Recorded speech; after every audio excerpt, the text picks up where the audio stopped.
네, 즐거운 오후 시간입니다. 제가 여러분들 드릴 말씀은 계시록에 나타난 하나님의 나라의 그 성취라는 제목을 가지고 하나님의 말씀 전하기를 원합니다. 제가 요새 아주 줄기차게 말씀드리는 그 단어 하나가 있는데 그것은 바로 이 신부라는 그런 이 단어입니다. 여러분들이 말씀드린 대로 이 신부가 이 하나님께서 이 신부를 나오게 하기 위해서 어떠한 그 과정들을 거쳤는가 제가 여러분들에게 여러 번에 걸쳐서 말씀을 드렸는데요. 그걸 간단히 이렇게 정리하면서 가기를 원하는데요.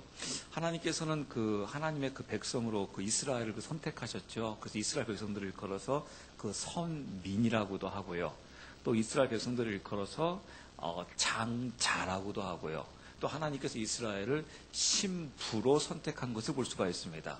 여러분들 혹시 이 부분이 이해가 안 가신 분이 없을 거예요. 그렇지만 이해가 가실 겁니다. 왜냐하면 제가 이걸 나에게 적용합니다. 여러분 한 분에게 당신은 하나님의 백성입니다. 맞습니까? 틀립니까? 맞죠? 또 그 다음에 당신은 하나님의 자녀입니다. 맞습니까? 틀립니까? 맞죠? 당신은 하나님의 장자입니다. 맞습니까? 틀립니까? 맞죠? 당신은 하나님의 신부입니다. 맞죠? 그래서 이제 이렇게 이제 하나님께서 이게 이스라엘이 이렇게 적용되어지니까 나도 동일하게 적용이 되어지는 거예요.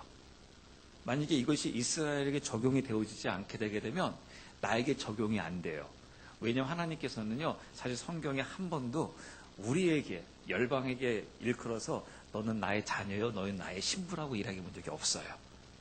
근데 이것이 이스라엘이 하나님의 말씀으로서 적용이 되어지게 되면 이 적용이 이제 나에게 적용이 되어질 수 있다는 겁니다.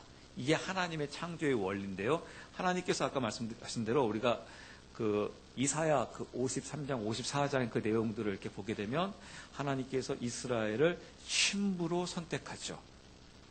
그러면서 하나님께서 말씀하시는 게 내가 신랑이다. 그러니까 하나님께서 신랑이 되어주시고 이스라엘을 신부로 대하시면서 그 신랑과 신부 사이에 누가 나옵니까? 바로 그 창세기 3장 15절 그 여인의 후손이 와서 인류를 구원하실 예수 그리스도가 이 땅에 나오고 있는 것을 볼 수 있어요. 그러니까 이 예수 그리스도의 작품이 누구의 작품이냐? 바로 신랑이신 하나님과 신부인 그 이스라엘을 통해서 바로 예수 그리스도가 옵니다. 그래서 그 예수 그리스도께서 오시기 위해서 계시록 12장의 내용을 보게 되니까 그 한 여자가 해산의 고통을 받기를 시작합니다. 왜냐하면 그 여자를 통해서 이 땅을 구원하실 예수 그리스도가 오기 때문에 그래요. 그래서 사단은 어떻게 해서든지 예수 그리스도가 이 땅에 오는 게 가장 두려워요. 왜냐하면 예수 그리스도께서 이 땅에 오시게 되게 되면 창세기 3장 15절에 주님께서 말씀하신 것처럼 여자의 머리가 아니라 뱀의 머리가 무너지기 때문에 그렇습니다. 왜냐하면 이 여인의 후손이 이 뱀의 머리를 완전히 그냥 밟아버린다고 되어 있어요. 그러니까 이 사단의 모든 관심은, 모든 초점은 어디에 있겠습니까? 구약을 보게 되면 어떻게 해서든지 예수 그리스도가 오지 말아야 돼요. 근데 그 예수 그리스도가 누구의 후손으로 옵니까? 이스라엘의 후손으로 온다는 거예요. 그러니까 이 이스라엘을 괴롭히게 하는 겁니다. 고통을 주는 겁니다. 왜냐하면 해산하지 못하도록. 그래서 이 구약의 역사를 보게 되면 어느 나라가 이 해산의 고통을 받게 됩니까? 이스라엘이 해산의 고통을 받게 되죠. 그러니까 이거와 마찬가지예요. 아이 뵌 자가 여러분 해산의 고통이 있잖아요. 아이를 안 뵌 자는 좀 힘들겠다, 고통스럽겠다. 근데 본인은 어떻습니까? 본인은 고통스러워요. 그렇지만 이 본인에게서는 뭡니까? 기쁨이요 축복이죠. 근데 요새 보게 되면 이거는 고통과 기쁨과 축복 같지가 않아요. 왜냐하면 나는 일단은 좋아요. 누구한테 좋을까요? 제가 볼 때 할머니 할아버지한테 좋은 것 같아요. 부모님한테는 안 좋아요. 이거 평생. 저는 이제 이렇게 하면, 끝나겠구나. 근데 안 끝날 것 같아요. 평생. 자녀는 안 끝나는 것 같아요. 이게 보통 일이 아니에요. 요새 전 젊은 사람들한테 별로 추천하질 않아요. 그리고 별로 추천하고 싶지가 않아요. 왜냐하면 이 세상에서는 이제 드디어 시작이라고 생각하면 좋습니다. 결혼. 드디어 시작이다. 그 자녀 낳았다. 이제 아버지 어머니에게 있어서는 이제 그 책임감. 또 자녀가 또 그걸로 긁어요. 낳았으면 책임지셔요. 그럼 너도 좀 책임지고 살아가라. 그러니까 난 책임만 있어요. 한번 낳았다는 것 때문에 그냥 평생 짊어지고 살아야 돼요. 제가 5절에 말씀드린 대로 그렇게 망나니스 해도 또 부모님 또 버리면 됩니까? 안 됩니까? 부모님도 못 버려요. 그러니까 지고 살아야 됩니다. 이제 이런 부분인데 이스라엘이 이걸 감당해요. 그 해산의 고통을 감당합니다. 그러니까 이스라엘 통해서 그래서 주님께서 위로해 주세요. 뭐라고 위로해 줍니까? 주님께서 본인이 말할 때 나는 이스라엘을 위해서 왔다. 이스라엘 자손으로 왔다. 라고 하면서 계시록 끝에서도 하나님의 나라에서도 예수님은 누구의 자손으로 계시냐면 이스라엘 자손으로 계신 것을 볼 수가 있습니다. 그래서 이렇게 그 이스라엘 통해서 신부를 통해서 예수 그리스도께서 오셨어요. 이게 이제 구약의 역사예요. 그래서 하나님의 나라 참여한다는 것은 초림하실 예수 그리스도가 이 땅에 오시게 하는 게 하나님 나라에 참여하는 거예요. 그래서 예수 그리스도께서 오셔가지고 십자가를 짊어지시고 부활하셨습니다. 이게 2000년 전의 일입니다. 그리고 그 부활하신 주님께서 인류에게 말씀하시는 겁니다. 내가 이제 다시 오겠다라는 겁니다. 이게 바로 무엇입니까? 이게 재림이에요. 근데 재림하려고 하게 되면 누가 또 필요합니까? 신부가 필요한 겁니다. 그럼 그 신부가 누구냐? 이미 신부는 바뀌는 게 아닙니다. 이미 신부는 정해져 있어요. 어딥니까? 이미 하나님의 경륜 가운데 신부는 이스라엘로 하나님께서 이미 해 놓으셨어요. 그래서 그 신부를 통해서 초림 예수 그리스도가 오신 거예요. 근데 그 신부가 뭐라고 되어 있냐면 참 감람나무래요. 로마서 11장 말씀 보게 되니까. 그 열방을 돌 감람나무래요. 그래서 이 돌 감람나무에서 잘라서 이 참 감람나무에다 접붙였어요. 제가 저번주에 물어봤죠. 이 돌 감람나무를 참 감람나무에 접붙이면 참 감람나무입니까? 돌 감람나무입니까? 하니까 다 뭐라고 말씀하셨습니까? 참 감람나무입니다. 그러니까 이 참 감람나무가 누구예요? 이스라엘이죠. 이스라엘 아까 말씀드린 어디로 선택받았다고요? 신부로 선택받았잖아요. 그러니까 신부니까 여러분 우리 이방인이 신부에게 접붙여졌으니까 우리가 뭐가 되는 겁니까? 신부가 되는 거죠. 그래서 우리를 일컬어서 이제 신부라고 하는 겁니다.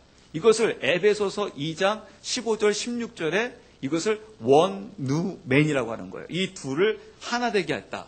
근데 이 하나 되게 하는 게 이게 은혜다. 제가 오늘 오전에 은혜에 대해 설명을 드렸습니다. 이 은혜이기 때문에 이 신부도 은혜를 받은 것이고 즉 참 감람나무도 은혜고 돌 감람나무도 은혜라는 거예요. 왜냐하면 참 감람나무가 잘났기 때문에 돌 감람나무에다를 띄어가지고 참 감람나무에 접붙인 게 아니라 하나님의 은혜로 신부를 만든 거예요. 그래서 참 감람나무 이스라엘도 자랑할 게 없고 돌 감람나무 열방도 자랑할 게 없다라는 거예요. 그래서 이게 에베소서 2장 보게 되게 되면 누구든지 이 구원에 대해서 자랑할 자가 이때 없대요. 아무도 없다. 왜냐하면 이것은 하나님의 전적인 선물이기 때문에. 그래서 어느 누구도 자랑할 수 없이 이거는 하나님의 전적인 그 은혜로 이루어지는 것이다. 그래서 그 하나님의 은혜 가운데 이 신부를 어떻게 신부되게 했습니까? 이스라엘과 열방을 그리스도 안에서 이 하나라고 하는 이 원누맨 한 세 사람을 통해서 신부되게 한 것이죠. 제가 왜 여기에 열을 올리고 있냐면요. 아까 말씀드린 대로 구약에서는 하나님의 나라 참여한다는 게 뭡니까? 어떻게 해서든지 초림하실 예수 그리스도가 이 땅에 오게 하는 거예요. 그게 하나님 나라 참여하는 거예요. 근데 어디가 참여했어요? 이스라엘이 참여했잖아요. 이스라엘 무엇 때문에 참여한 겁니까? 이스라엘 잘나서 참여한 게 아니에요. 똑똑해서 참여한 게 아니에요. 이스라엘이 신부됐기 때문에 참여한 거예요. 그 신부로 참여하는 거예요. 신부로. 그러니까 하나님의 참여는요. 신부로 참여하는 거더라고요. 구약을 보게 되니까 신부로 참여해요. 그 간혹가다 열방은 참여했습니까? 못했습니까? 열방은 참여하지 못했어요. 근데 간혹가다 열방 가운데 극소수가 신부로 참여해요. 어떻게 참여합니까? 이스라엘과 하나 돼가지고. 그 대표적인 인물이 누구예요? 룻이잖아요. 룻. 또 라합이잖아요. 라합이 가나안 사람에도 불구하고 어디를 돕습니까? 이스라엘 돕잖아요. 거기서 이스라엘 돕는다는 건 바로 뭐예요? 이스라엘 도우면 하나님의 영광에 참여하게 되지만 이스라엘 돕는다는 건 자기 민족에게서는 뭐예요? 배반이잖아요. 그런데 이 라합이 어떻게 합니까? 이스라엘 참여하잖아요. 이스라엘 참여하게 되니까 이 라합이 누구와 결혼해요? 살몬과 결혼하잖아요. 그러니까 살몬과 결혼하게 되니까 이 라합은 누구에게 구속받은 사람이 된 겁니까? 살몬에게 구속받잖아요. 즉 남편에게 구속받는 거잖아요. 그러니까 이 라합이 이스라엘이 되어져서 신부가 되어지는 겁니다. 신부 되어지게 되니까 하나님의 나라, 즉 예수 그리스도께서 오시는데 참여한 라합이 되는 거예요. 그래서 하나님께서 라합을 뭐라고 하면 라합을 위대하다고 하는 거예요. 다말도 마찬가지예요. 다말은 이방인이었었어요. 그래서 참여할 기회가 있었어요. 첫째 아들, 둘째 아들. 근데 거기서 씨가 없었어요. 그러다가 이제 버릴받을 존재였었죠. 근데 무슨 일이 벌어집니까? 시아버지인 유다와 일이 이루어지게 됩니다. 그때 여러분들 생각하시는 게 그 정욕에 의해서가 아닙니다. 여러분 정욕에 의해서라고 한다면 그 다음부터 그 다말의 행실이 계속해서 그쪽을 쫓아갔을 거예요. 근데 그 이후부터는 절대 이 다말은 기생이 아니라 가부의 그 옷을 싹 벗어버리고 딱 이제 그 본인의 그 씨를 받은 그 씨를 어떻게든 출생하기 위해서 이제 그 모든 것들을 자기 목숨을 겁니다. 그래서 어떻게 합니까? 그렇게 하나 되어져서 이 다말이 뭐가 됩니까? 이스라엘과 이렇게 유다와 하나 되어지게 되니까 신부가 되어져요. 신부 되어지니까 어떤 일이 벌어집니까? 하나님 나라 참여가 되는 것입니다. 룻도 마찬가지였죠. 룻은 모함 여인이었었죠.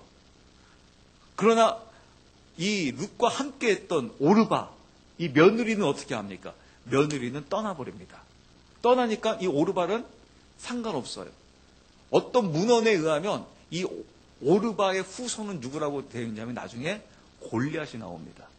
오히려 골리앗은 이스라엘 백성과 대적하는, 즉 하나님과 대적을 해버립니다. 그래서 참 안타까운 부분들이 있죠.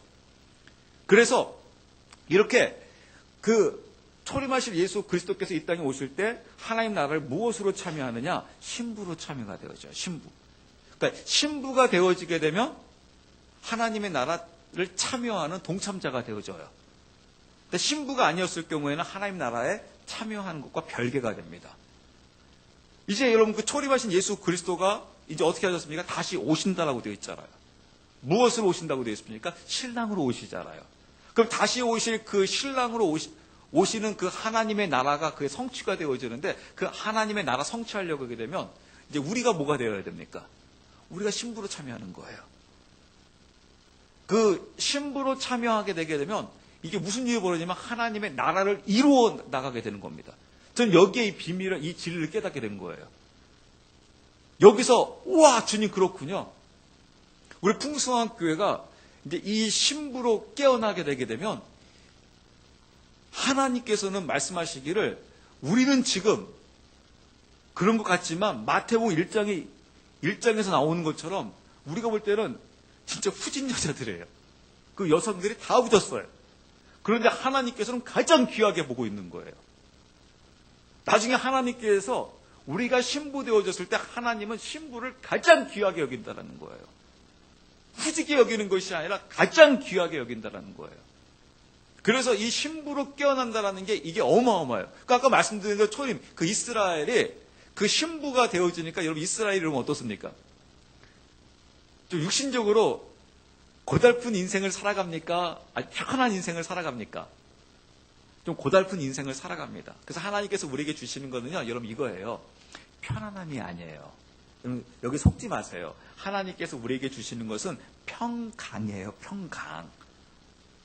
편안함은요, 이거는 사단의 속임수예요. 사람들이 다 여기 사단의 속임수에 넘어가가지고요, 당신 무엇 때문에 대학 가려고 합니까? 당신 무엇 때문에 출세하려고 합니까? 무엇 하려고 그래요? 편안하게 살기 위해서요. 편안하게 사는 거는요, 아닙니다. 그것도 이 세상에서는 여러분, 사실 편안하게 못 살아요. 저도 편안하게 못 살고 여러분도 편안하게 못 삽니다. 죄송합니다, 여러분. 편안하게 살 생각하지 마세요. 못 삽니다. 왜냐하면 신부로 살아가도 편안하게 못 살아가고요. 신부가 아닌 세상 사람으로 살아가도 편안하게 못 살아가요. 이래나 저래나 고달픈 인생을 살아가요. 왜냐면 이게 인생이에요, 인생. 저도 요새 와서 조금씩 인생을 깨달아요. 그 전까지는 요새 조금씩 알아가요. 인생은 이래나 저래나 인생은 고달퍼요.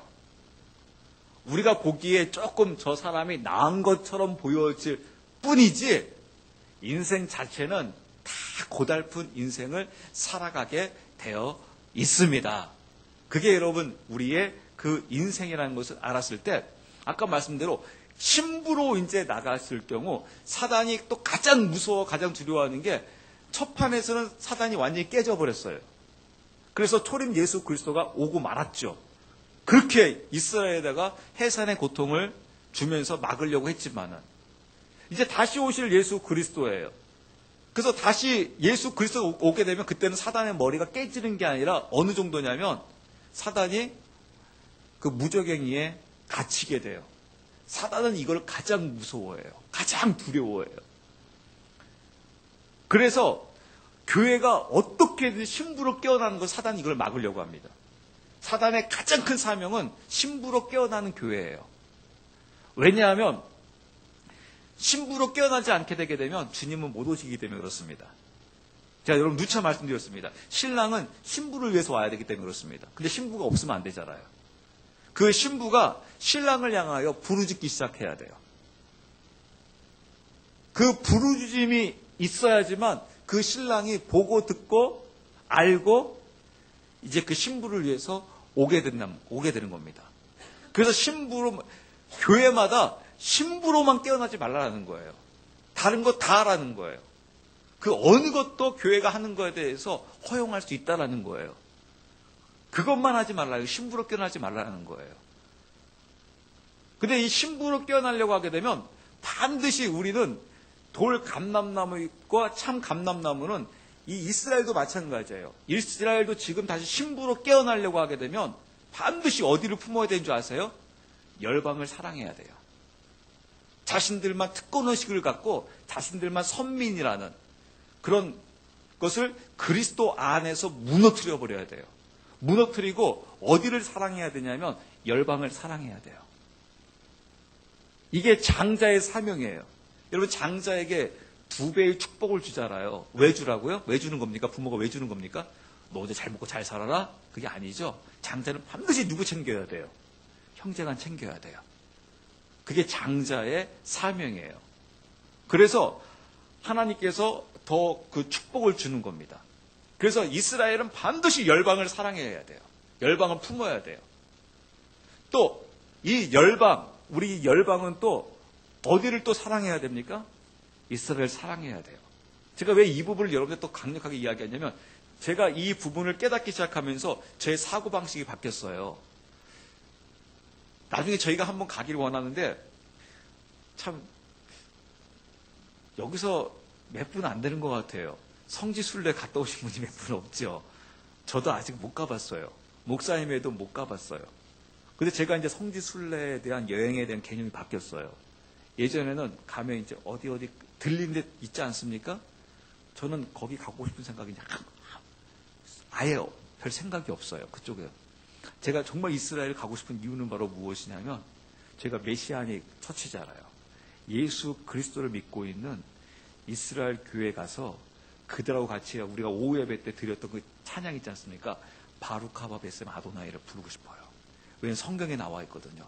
이 열방이 이스라엘이 다시 깨어나서 이제 바루카바 베셈 주 예수여 어서 오세요. 주님의 이름으로 오시는 일을 찬양합니다. 주여 주님을 환영합니다. 웰컴. 이렇게 웰컴할 때까지 주님께는 오시지 않겠다고 말씀하세요.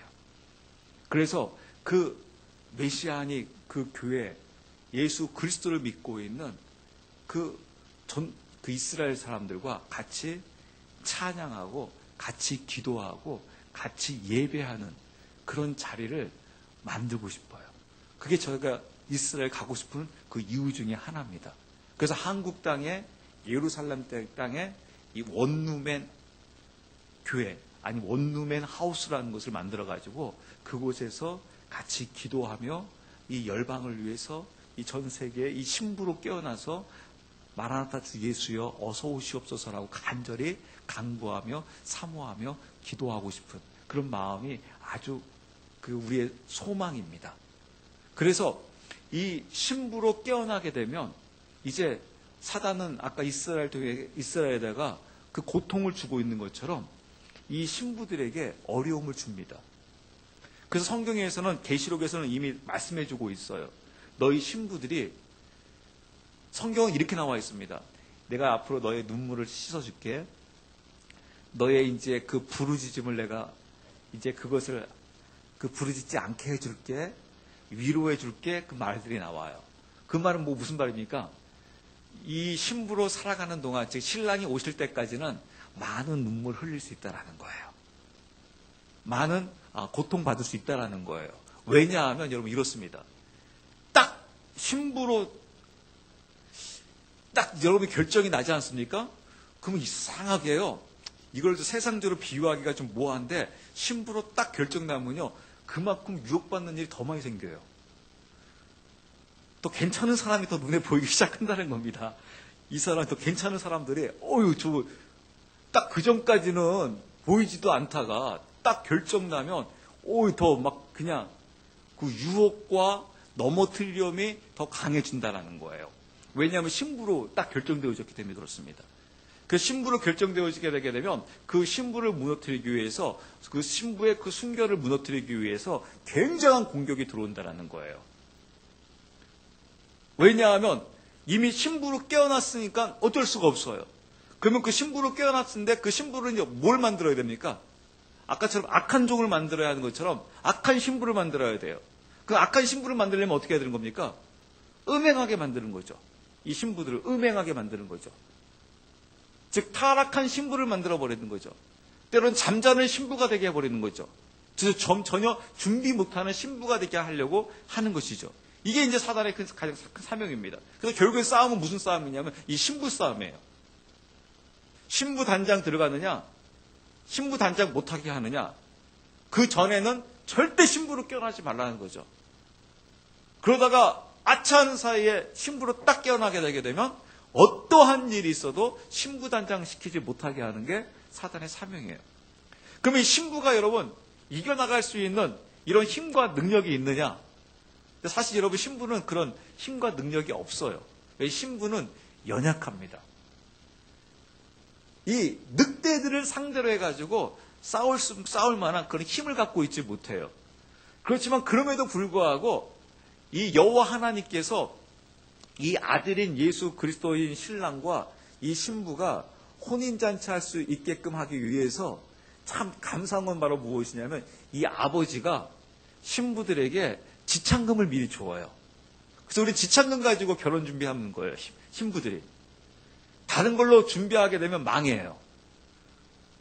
그래서 참 감사하게도 이 돈을 주면서 지창금으로 주는 게 아니라 하나님께서 우리 신부들에게 주신 지창금은 바로 무엇이냐면 오늘 본문에서 이렇게 나와 있습니다. 여러분 보세요. 그래서 여러분 1장 4절 말씀 보시게 되면 이렇게 나와 있습니다. 요한은 아시아에 있는 7 교회에 편지하노니, 제가 저번 주에 말씀을 드렸습니다. 이 7 교회는 7개의 교회가 있는데 소아시아에 있는 교회다.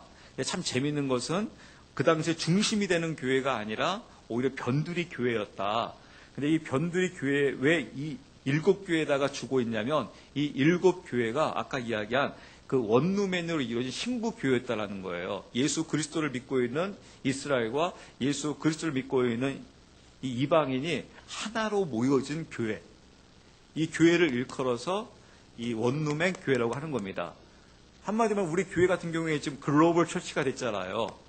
우리 민족만 있으면 그냥 우리만 교회, 한국 교회인데 우리 주일 오전에 지금 오후 2층에서는 우리 필리핀 친구들이 예배 드리고 있지 않습니까? 그러니까 다른 외국 친구가 오니까 우리가 뭐가 되는 겁니까? 글로벌 처치가 되는 거예요. 코리안 처치, 지금은 우리만 드리면 코리안 처치가 되는 건데 이 외국인이 같이 함께 했을 경우에는 글로벌이 되는 거죠. 이거 마찬가지로 지금 이 7 교회가 그런 식이라는 겁니다. 예수 그리스도를 믿고 있는 유대인과 예수 그리스도인 이방인이 그 소아시아라는 곳에서 같이 모여서 같이 예배를 드리고 있는 거예요. 그래서 이것을 이끌어서 원루멘 처치라고 하는 거죠. 즉 신부 교회가 된 겁니다. 그 신부 교회에다가 뭐라고 말씀하시냐면 두 지창금을 주세요. 두 지창금이 바로 무엇이냐면 지금도 계시고, 그러니까 지금도 계신 분이 누구라고 제가 여러분들 말씀드렸습니까? 지금도 계시고, 한번 따라서 하실래요? 부활하신 예수 그리스도. 네, 그렇습니다. 지금도 우리와 함께 하시고 계신 분이 바로 부활하신 예수 그리스도예요. 이 부활하신 예수 그리스도가 우리의 지창금이에요. 즉, 신부가 당하는 삶만 주님께서는 허락을 안 해놨습니다. 신부가 승리할 수 있게끔 하셨어요. 근데 신부가 무엇으로 승리하냐? 부활하신 예수 그리스도가 너와 함께함을 통해서 승리해 나간다는 거예요. 여러분, 이게 참 무섭습니다. 사단은요, 막상 이 최 목사도 마찬가지고 여러분도 마찬가지고요. 이 사단이 이거 가지고 마지막 최후수단을 씁니다. 너 죽을래? 그 죽을래 가려고 했을 때 여러분들이 어떻게 줘야 되냐면요, 막 떨어야 돼요. 안 죽을 거예요. 살려주세요. 하면서 막 그냥 악을 써가면서 제발 뭐든지 다 드리오니 목숨만 살려주세요. 하면서 막 벌벌벌 떨고 있어야 돼요. 근데 이 신부가 죽여? 너 진짜 죽인다니까? 아, 죽여. 괜찮아. 그냥 죽여. 못 찌르면 너 쪽팔린 거야. 그러면서 죽이라는 거예요. 왜냐하면 이 신부가 깨달았거든요. 이 순교는 신부가 드릴 수 있는 최고의 예배거든요. 그래서 떨어야 되거든요. 사단은 진짜 죽이는 건 별로 기뻐하지 않아요. 왜? 얘가 진짜 죽어버리면 신부돼 버리니까. 그래서 오히려 딱 위협을 했을 때 죽기 싫어 막 그래야지 그거 가지고 계속 장난치거든요. 죽일 거야! 그러면 싫어! 막 그래야 되는데 죽여. 그럼 이게 너무 무서운 거예요. 이게 여러분 부활의 승리자입니다. 그래서 여러분 우리의 신앙의 우리의 흐름이 이제 지금 이쪽으로 흘러가는 거예요. 여러분 우리나라가 아까 우리 식사하면서도 그런 이야기 했거든요. 진짜 우리나라 보니까 저희는 별 인생을 다 살았어요. 제 인생이 48년 인생밖에 안 살았는데 과거부터 이야기하게 되면 지금하고 비교해보면 뭐 이런 세계에서 우리처럼 이런 인생을 살아갈 수 있을까요? 아까 막 화장실 이야기하는데 제 초등학교 때 똥 푸는 사람이 있었어요. 똥지 막 짊어지고 다니고 똥 퍼가지고 막 해가지고 막 푸고 가면 밑에 두두두 떠떨어뜨리고 가고 동네가 그냥 똥 냄새 막 나요. 제가 가끔씩 이야기했잖아요. 이 광출역 이야기하면 저번에 더구전이라고요. 거기는 막 집시로 뭐 이렇게 집시로 닦았다 그러고 뭐 호박잎으로 닦다가 호박잎 빵꾸 나면 저는 호박잎 닦아본 적 없습니다. 저는 아무리 도시에서 최소한 저는 신문이었어요. 저는 호박잎 집시를 써본 역사가 없어요. 어떻게 생긴지도 몰라요. 그런데 그 역사가 있는데 지금 우리 비데를 써요. 그러니까 우리나라가 진짜 이런 급변한 세대의 시기에 살고 있는 거죠. 근데 이런 극변화에 살고 있는 이 시대 가운데 지금 이 신부의 이 삶, 하나님께서 우리나라에게 주신 이 어마어마한 이 축복, 세계에서 도저히 이런 나라가 없거든요. 왜냐하면 특히 세계에서 후진국 중에서도 세계에서 꼴찌로 두 번째로 못 사는 나라. 그런 나라가 이렇게 세계 경제 대국을, 그것도 또 제가 예전에 저는 일본을 못 가봤다는데 우리 예전에 우리 정 사모님하고 조 목사님 그런 이야기 했었어요. 한국 사람들 되게 잘 먹고 잘 산다고. 거기 가서 고기를 먹었더니 일본 사람들이 눈으로 이렇게 뜨고 그냥 고기를 마음대로 먹느냐고. 또 이걸 남기면 이걸 고기를 남긴다고. 일본 사람들은 고기를 못 남긴답니다. 근데 우리는 여러분 막 고기도 남기고 막 그러잖아요. 오늘 점심에도 고기 먹었잖아요. 고기가 남았잖아요. 또 즉 한국이 어떻게 이렇게 잘 살 수 있냐라는 거예요. 저는요 그 답을 어디서 알았냐면요, 제가 얼마 전에 이런 말씀드린 적 있었죠. 우리나라엔 두 강이 흘리는데 한 강은 순교자의 강이고 한 강은 아프게도 배도자의 강이에요. 근데 이 순교자의 강이 있어요. 이 순교자의 강을 통해서 전체를 풍요롭게 해요. 그러니까 이게 축복의 통로예요. 우리나라는 그래도 이 축복의 통로가 있어가지고요. 이 축복 때문에 전체가 누리는 거예요. 제가 여러분들에게 위로의 말씀 드릴게요. 여러분 이 자리에 계신 분들 있지 않습니까? 여러분이 있기 때문에 여러분 가정이 유지될 수 있는 거예요. 가정이 안 망하는 거예요. 만약에 여러분 한 분이 여러분 없지 않습니까?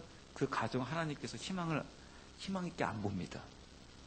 하나님께서 여러분의 가정을 왜 희망 있게 보는 줄 아세요? 여러분이 계시기 때문에 여러분의 가정을 희망 있게 보는 겁니다. 만약에 그 한 사람의 그 예배자, 그 한 사람의 기도자가 그 가정 가운데 없잖아요. 그 하나님은 그것을 전혀 희망 있게 보지를 않습니다. 근데 그 한 사람이라도 그 가정에 딱 누가 버티고 있으면서 하나님을 바라보고 있다. 그럼 그 가정 전체를 희망 있게 봐요. 그 제가 여러분 종종 그 말씀드리잖아요. 그 이스라엘 백성들이 그 문설주에 그 어린 양의 보혈의 피를 바를 때 다 믿었겠냐는 거예요. 아니에요. 안 믿은 사람들이 수두룩했을 거예요. 근데 거기서 어느 누군가가 순종하면서 어린 양의 피를 바르니까 그 가정이 어떻게 됩니까? 사망에서 건짐을 받잖아요.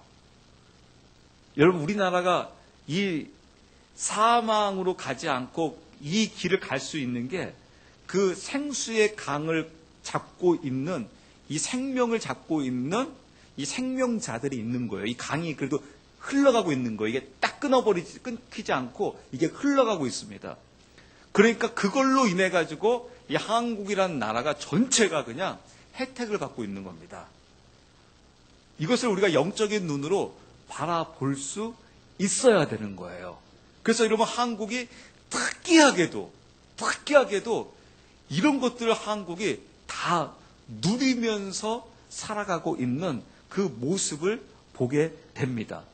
그래서 이 길을 신부가 어떻게 승리해 갈 수 있느냐? 지창관과 말씀드린 첫 번째로 부활하신 예수 그리스도다.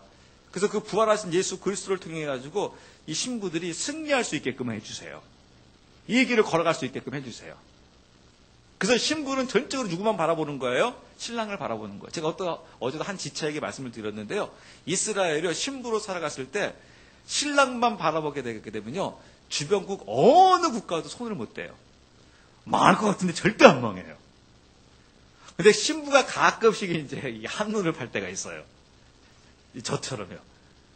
그러면 이제 그때는 이제 이 신부이기 때문에 그냥 둘 수가 없어요. 그래가지고 이 주변 국가를 들어가지고 때려요. 빨리 정신 차리라고. 그럼 정신 차리고 딱 오면 어떻게 되는 줄 아십니까? 이 신부를 때린 곳 있잖아요. 걔네들을 하나님이 작살내버려요. 그래서 여러분 아무리 이스라엘의 신부가 연약한 것 같아도 딱 신랑만 바라보게 되면 절대 망하지 않아요. 여러분 보세요. 앞으로 우리 풍성한 교회가요. 신부로서 주님만 바라보았을 경우 어떤 일이 벌어지는지요. 그리고 아무리 크고 아무리 모든 걸 다 갖고 있어도 신부로 주님만 바라보지 않게 되게 되면 어떤 일이 벌어지는지요. 여러분 우리가 그 미래를 볼 수 있어야 합니다. 그 룻을 보십시오. 룻은 나오미와 함께하면서 주님을 바라보았습니다. 나중에 보아스를 만나서 그 룻이 번창을 합니다. 오르바는 떠나버렸습니다. 어디로요? 세상으로 떠났습니다. 그랬을 때 오르바는 아까 말씀드린 대로 오히려 골리앗을 낳는 그런 일을 자행하고 말았습니다. 그 첫 번째 지적은 지금도 함께 하시는 부활하신 예수 그리스도예요. 끝으로 두 번째 지창금이 있습니다. 이 두 번째 지창금 바로 무엇이냐면 전에도 계셨던 분이에요. 이 전에도 계셨던 분이 바로 누구입니까? 십자가에 못 박혀 돌아가신 예수 그리스도예요. 즉 보혈의 피입니다. 그 보혈의 피로 이 신부가 무엇이 들어가는 거냐면 신부 단장이 들어가는 겁니다. 아까 제가 오전에 말씀드린 저는 이게 얼마나 감사한지 몰라요. 그렇게 은혜를 체험하고 그렇게 감사했다가도 또 금방 조금만 지나면 제가 어떻게 된다고요? 금방 넘어진다고요. 근데 이 넘어졌을 때 다시 은혜의 자리로 나올 수 있게 한 게 바로 무엇입니까? 이게 보혈이에요. 그래서 저는 이 보혈의 이 시간이 너무너무 좋아요. 예전에는 제가 이 회개 할 때 예전에는 부담스러웠었어요. 그런데 지금은요, 이 시간만큼 귀하고 축복의 시간이 없는 거예요. 왜냐하면 제가 씻음 받을 수 있는 유일한 길이요, 이 길이 진리이기 때문에 그래요. 그래서 십자가의 보혈 앞으로 나와서 나의 죄를 회개하면서 우리가 어느 삶을 살아가는 겁니까? 성결한 삶을 살아가게 돼요. 이게 바로 우리 교회가 승리하는 길입니다. 우리 신부들이 승리하는 길입니다. 여러분, 교회가 지금 가장 피크를 이루고 있습니다. 아마 제가 알기로는 이제 그 종교인 과세도 뭐 이게 시작이 되어진다고 하더라고요. 그러니까 교회가 돈이 많은가 봐요. 그런데 교회가 돈이 아무리 많아봤자 무슨 소용이 있겠어요? 그건 힘을 발휘하지 못해요. 교회가 승리할 수 있는 유일한 길은 바로 이것밖에 없어요. 부활하신 그 예수 그리스도와 전에도 계셨던 십자가의 보혈이에요. 이게 살아나야지 교회가 살아나요. 이게 살아나야지 교회가 승리의 길을 걸어갈 수가 있어요. 또 세상에서도 원하는 것도 이거예요. 교회가 원하는 게 바로 무엇입니까? 돈이 아니에요. 시설이 아니에요. 예수 그리스도의 생명이 있는 곳이에요. 예수 그리스도의 생명이 있으려면 어떻게 됩니까? 부활하신 예수 그리스도를 통해서 승리하는 길을 걸어가면서 계속해서 보혈 앞에서 어떻게 하는 겁니까? 거기서 회개하면서 죄에서 떠나는 삶을 살아가는 거예요. 하루 당장 죄에서 떠나지지는 않을 것입니다. 그렇지만 여러분, 계속해서 우리가 회개하면서 죄에서 떠나는 삶을 계속해서 또 하고 또 하고 또 하다 보면 어떤 일이 벌어지겠습니까? 세상에 정말 소금이 되는 거죠. 그때 정말 멋진 자가 되는 것이죠. 제가 이제 말씀 이제 마무리할게요. 저는 제 자신을 놓고 볼 때 아주 부족하지만 이제 이런 점이 조금씩 보이기 시작했어요.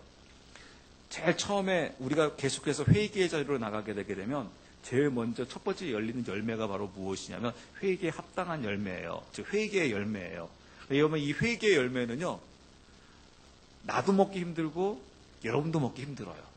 주변 어느 사람들도 먹기가 힘들어요. 오히려 역겨워요. 이게 바로 번제단에서의 여러분 불입니다. 여러분, 번제단에서 계속 고기 타고 있으면 여러분, 그 고기 냄새 좋아하시는 분 있을까요? 없을까요?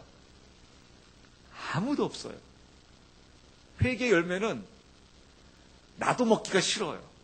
그래서 참 신기한 건 바로 무엇이냐면 이 회개의 열매를 유일하게 좋아하시는 분이 있습니다.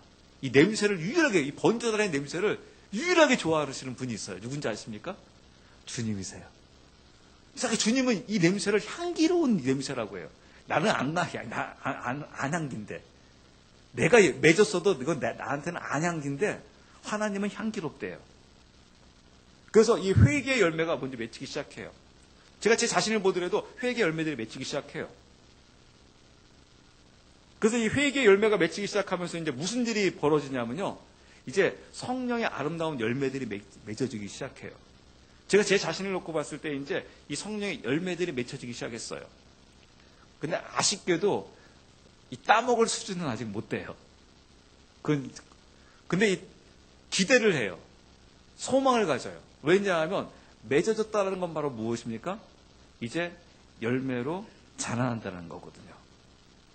그런 일들이 벌어지더라고요. 그 현상이 일어나기 시작하더라고요. 그래서 이제 따먹을 수 있는 그 기회들이 오겠구나. 그것을 제가 이제 여러분들에게 증명해 드리고 싶어요. 그래서 모세를 통해서 보게 되었어요. 모세가 미디안 광야에 있을 때는요, 자기의 회개에 합당한 열매들이 있었어요. 그래서 어느 누구도 먹을 수가 없었어요. 근데 그 모세가 나중에 그 성령의 열매들이 나오기 시작하니까 그 열매를 이제 누가 따먹기 시작하냐면 백성들이 따먹기 시작하더라고요. 그때 모세는 그러면서 그 주님의 길을 걸어갈 수 있더라고요. 그래서 우리 풍성한 교회가 이제 이런 일들이 벌어지고 있을 겁니다. 어떤 분이 자꾸 이제 회개 열매들이 나오시는 분들이 있습니다. 그러면서 이제 회개 열매가 나온다는 것은 이제 성령의 열매들이 맺혀지기 시작한다는 거예요. 조금씩 맺혀지고 있습니다. 그래서 이제 어떠한 일이 이제 벌어지는지 보십시오. 그 열매들이 맺혀져서 그 열매들을 따 먹었을 때 그때 진짜 그걸 경험하시게 될 거예요. 하나님의 은혜다라는 것을요. 저도 경험하고 여러분도 경험하시게 될 거예요. 왜냐하면 모든 시설 다 만들어 놓고 은혜다 하면 무슨 소용이 있겠습니까? 왜냐하면 교회 카페부터 해가지고 주차장 모든 거 싹 다 해놓는다. 하드웨어 싹 가져놓은 다음에 딱 교인들이 이제 부응했어요. 그러니까 입으로는 해요. 하나님의 은혜입니다. 그러면 그거는 은혜인지 하드웨어인지 몰라요. 그렇지 않습니까? 그런데 아까 말했어요. 은혜는 우리가 할 수 있는 게 아무것도 없어요. 아무것도 없는데 부흥이 일어나는 거예요.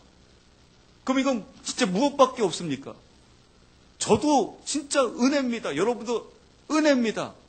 이건 은혜가 아니면 도저히 할 수 있는 게 아닙니다. 라고 하면서 진짜 은혜를 깨닫게 되는 것이죠. 근데 지금 여러분 우리 한국교회 부흥하고 있는 교회를 보세요. 진짜 은혜인 것 같습니까? 건물인 것 같습니까? 저도 목회하면서 헷갈린 적이 있었어요. 여기 이쪽에서 목회하시는 교회가 있었습니다. 그 교회가 한계를 껴가지고 부흥이 안 되는 거예요. 더 이상 절대 안 늘어나는 거예요. 제가 그 목사님하고 상담까지 했어요. 그분도 그만두려고 했었어요. 도저히 안 되는가 보구나. 그래서 다른 지역으로 옮겼어요. 하드웨어를 멋있게 했어요. 교회에다가 조그맣게 축구 경장도 만들어놨어요. 커피숍까지 가서 이쁘게 쫙 해놨어요.